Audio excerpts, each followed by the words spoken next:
Otep à tous, il y a une urgence au Congo démocratique que je dois partager avec vous. J'entends sur les radios de propagande, RFI, France 24 et les autres, que le gouvernement veut négocier avec le M23. Écoutez-moi bien. Il est hors de question de négocier avec le M23. Pourquoi? Parce que, 1. On ne négocie pas en position de faiblesse. 2. Le M23, avec l'armée rwandaise, ont occupé déjà une partie du territoire rwandais.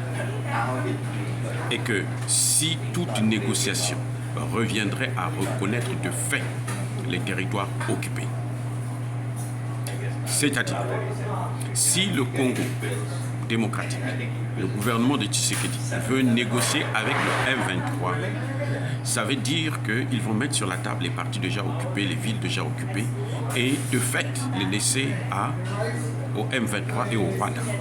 Ça veut dire, c'est une balkanisation de fait du Congo démocratique, ce que tout le monde ne veut pas, ce que nous ne voulons plus en Afrique. Il est hors de question. Il n'y a pas de fatalité à la situation congolaise. Ce que le gouvernement de Tshisekedi doit faire, c'est d'équiper l'armée congolaise des armes nouvelle génération, dernier cri, en Russie. C'est le partenaire le plus fiable qui a fait ses preuves au Centrafrique, qui a fait ses preuves au Mali et qui est en train de faire ses preuves partout, là où il a été invité, en Syrie et autres.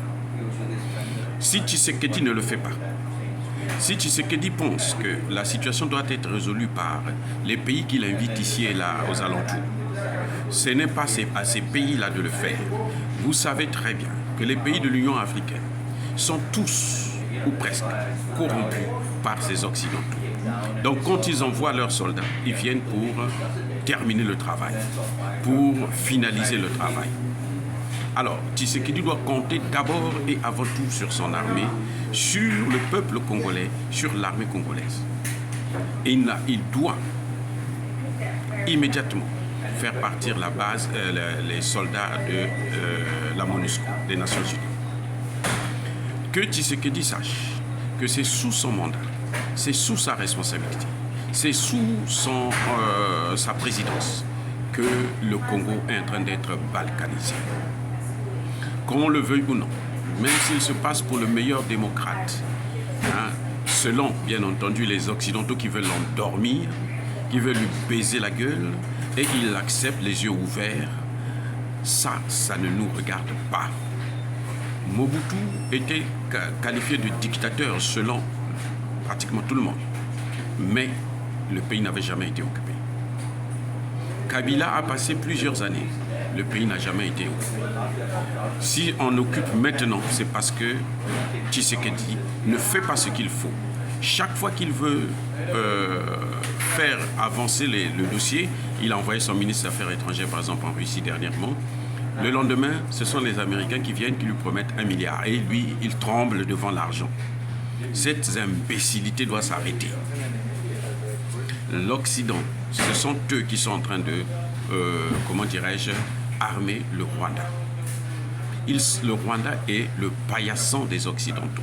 La France, les États-Unis, le Canada et les autres. Donc tout ce que fait le Rwanda aujourd'hui, c'est ce que les Occidentaux veulent.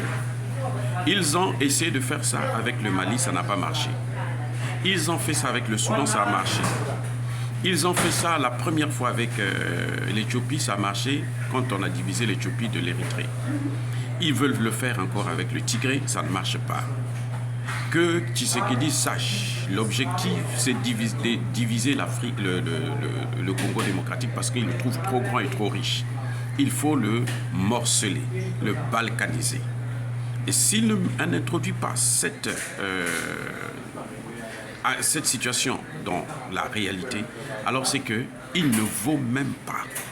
C'est le plus minable des présidents que le Congo démocratique ait connu. Qu'on le veuille ou non, ceux qui le supportent, ceux qui le soutiennent, nous voyons les faits qui sont là. Mobutu n'a pas bradé le pays. Il n'a pas le droit de le faire. Kabila le père ne l'a pas fait, même Kabila le fils ne l'a pas fait. Il doit donner à l'armée congolaise un équipement nécessaire. Et nous savons qu'il ne peut pas les équiper avec ceux qui ont pour objectif de diviser ce pays. Ceux qui soutiennent le Rwanda, avec eux, il ne pourra rien obtenir. Que ce soit clair et net. Oh, bien-aimés frères et sœurs, je persiste et je signe. Soyez bénis par le Dieu des Kémites. Et que tous ceux qui persécutent l'Afrique et les Africains, notamment les panafricanistes, tous ceux qui pillent, déstabilisent et veulent balkaniser les pays africains et les ressources naturelles puissent être punis, massacrés, éradiqués, écrasés, foudroyés et maudits par le Dieu des Kémites et par nos ancêtres angélisés. J'ai dit et j'assume.